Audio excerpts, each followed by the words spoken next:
Learn how to dance. Guys, it's a conversation. People love to talk to knowledgeable, intelligent, enlightened people. Now, you don't know what to say, and you trip, and you fumble. Look, why don't you do yourself a favor and learn how to dance? You're at least really good at it, even in the business, not only on the floor. But what I mean by dancing, it's just a conversation. It's, shopping annuity conversation, online shopping, social shopping, the economy. These are all topics that you need to know enough about to sound cool, to sound intelligent. And it's an interesting conversation. Product brokerage, mall without walls, internet marketing, baby boomers and anti-aging and wellness, 2 to 3 year plan versus 45-year plan, residual income, and time leveraging. Great topics. And one leads to another. So when they ask a question, you just follow along or you lead. You follow? Economic alchemy. I love buzzwords that stimulate or call out a question.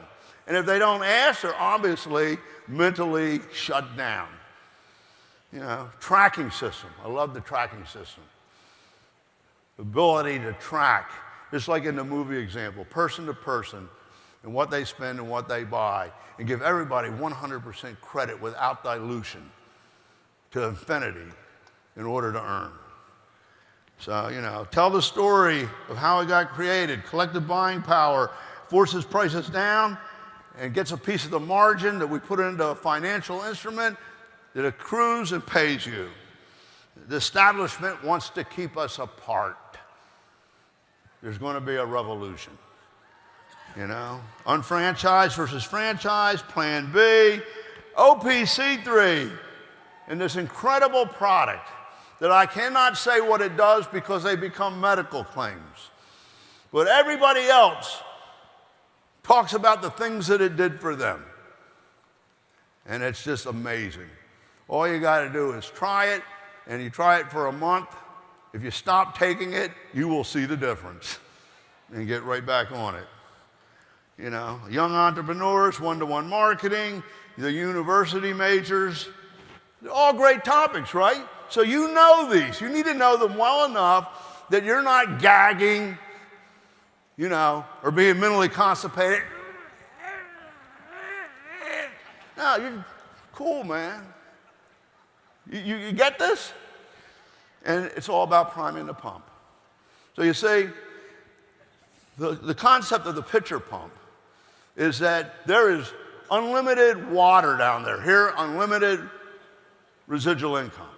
But you got to put something in before you can get anything out, right? But once it primes, it takes very little. And the money just keeps coming in and in and in. Well, on recruiting, if you want to call it that, qualifying, you have to prime the pump. You got to get the bean jar filled. You got to start talking, having conversations. And if you are really unconfident, do what Elizabeth did. I don't know how Frank did it because he, so powerful with people. He got really, really strong people right out of the bat. See, I acknowledged it, Frank. But Elizabeth, she would do three-way calls. And the reason was she knew when they went to call people, there was a high likelihood that the person they were talking to would talk them out of it or bash them. So she got a little profile about them and always made three-way calls, and man, it worked. You can do a call workshop. Jim Winkler is a master at this. And you know what it shows when you do it? When you get 20 people in a room or 10 people in a room and you work together and you all call people, they're overcoming maybe a fear, but they have a lot of support there. But what it shows is that, number one, you can do it. You can do it. And the only learning in the world is experiential learning. You hear all this stuff at the seminar? I'm giving you my heart, soul, and sweat all over the place. And you will do very little of it. But when I do it with you, actually with you, you get it. And you do it. And you experience. So the other thing is, it proves that you were not doing it. You understand the call workshop? They make a list. They all get together, and they start calling people, you know, and asking them to get together to see a concept in all different ways. And look at the results, you know, 646 appointments out of a Moving Up seminar. I mean, why didn't they do that before? It proves that you can do it and you weren't doing it. So don't tell me you're sponsoring 2 people a month. I do. Where's Nicole at? She leaves? So we sponsor people all the time. People come to us.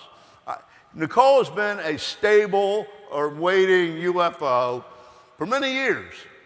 And, you know, her life has changed. She, you know, with a great guy, and she now wants to do the business again. And it just so happens that, make sure Andrew turns them over and works with you. But at any rate, we have people trying to get in. I don't have time right now. Look, sponsoring somebody is like having a baby. I won't show the plan if I can't follow up. You can't have a baby and not change its diapers, and not nurse it, and not care for it. You can't set it out on the step and come back 6 months later and expect it to be there and okay. I'm serious. And when they grow and they're 4 and they're 5, it's even more dangerous because they're into everything. You got to be there for them. And when they're adolescents, that's the most dangerous time of all. You better be there for them. So when I sponsor somebody, I'm not going to let them fail. I'm not going to let them get wrongly influenced. What do you expect? They don't know what to do. You expect them to ask you to buy tickets? You expect them to ask you to do the ABC pattern? No, they don't know what to do.